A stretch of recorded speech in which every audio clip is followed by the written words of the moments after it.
Welcome in, y'all. We're going to be talking some ceilings and floors for the NFC East today, and we're going to kick it off with the defending Super Bowl champions, the Philadelphia Eagles.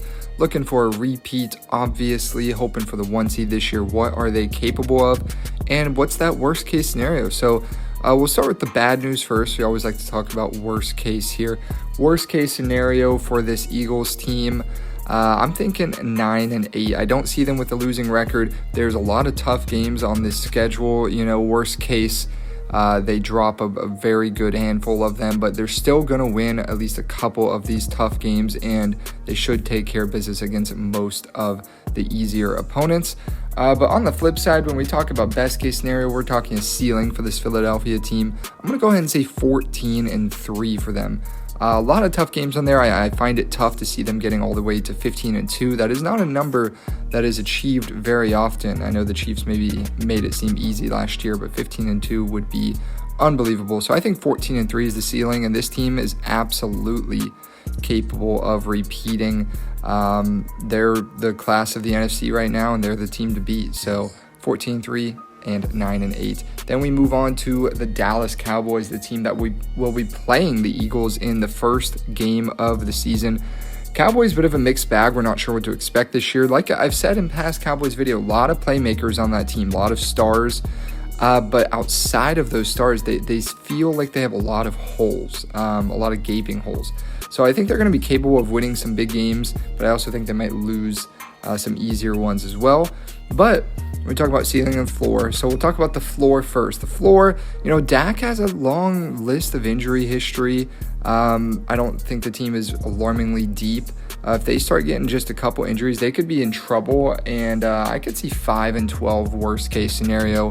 You lose against all the teams that are tough, and you drop some games you shouldn't. 5-12, obviously worst case. But when we talk about best case scenario, maybe this is a team that they surprise with some of their star talent and win some of those big games. They don't drop the easy ones. I think 12-5 is their ceiling. But then we move on and talk about Washington here. Washington, this is a team, I know they went 12-5 last year, but it was an easier schedule. The schedule gets a lot tougher this year. I think it's a very good team, and I do expect a lot from Jaden Daniels. I think he is phenomenal, but let's talk about their floor. Their floor, they might not want to hear this, but 7-10 is the floor. I know that might feel low, but the schedule got a lot tougher. And you drop some of these close games and maybe a couple injuries here and there. And, McLaurin, that situation still isn't sorted out at the time of recording this. If they lose him, that's certainly, they're approaching that floor, in danger of it. So 7-10 for their floor, but what are they capable of? I think they're capable of a ceiling of 13-4, exceeding last year's win total by 1 game. But I truly think it would take a lot to reach this. I think they're more likely around 10 or 11 wins. Not because the team got worse, but the schedule got tougher, things get harder, and it's just luck. It's the way the NFL works. But 13 wins, if everything goes right, they could continue to shock people, and 13 wins would probably win them the NFC East. So that would certainly be something there. Last but not least, though, we have the New York Giants.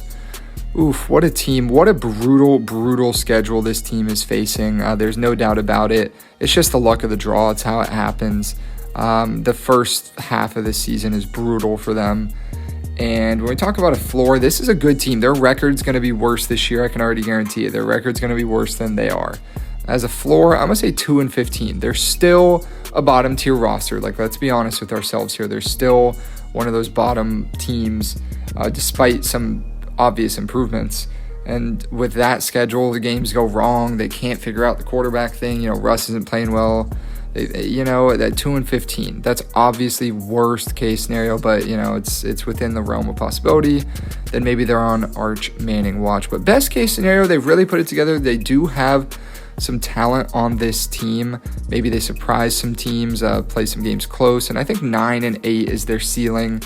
Maybe you could argue that could maybe sneak them into the playoffs. And I'm rooting for them. I hope they put it together. But this is a team that their ceiling is only so high, and 9-8 might be a little generous with that schedule, to be honest. So let me know what y'all think. Break down these ceilings and floors. I've done every division except the NFC West, which is still to come. I'll be working on that one. Then we just move ever so closer to the regular season. It's coming soon.